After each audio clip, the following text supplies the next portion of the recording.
বিশ্বনবী দেখলেন আমার তো প্রতি সপ্তাহে সপ্তাহে যুদ্ধে আহত সাহাবীদের সেবা দিবে কে? বিশ্বনবী কি খেয়াল করলেন দেখেন, সাআদ ছিল মদিনার বড় ডাক্তার।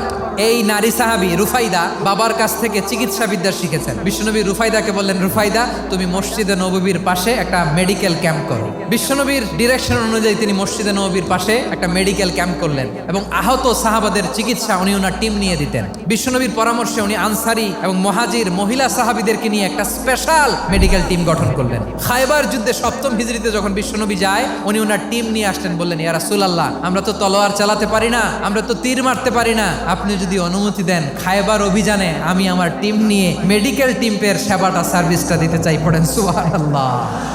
বিশ্বনবী অনুমতি দিলেন, যোদ্ধা সাহাবীদের সাথে মেডিকেল টিম নিয়ে অগ্রসর হলেন। খায়বারের প্রতিটা আহত সাহাবী যারা ইনজুরি শিকার হয়েছেন সবাই রুফাইদা আল আসলামিয়ার এই মেডিকেল ক্যাম্প থেকে চিকিৎসা সহায়তা পেয়েছেন। সুবহানাল্লাহ পড়েন।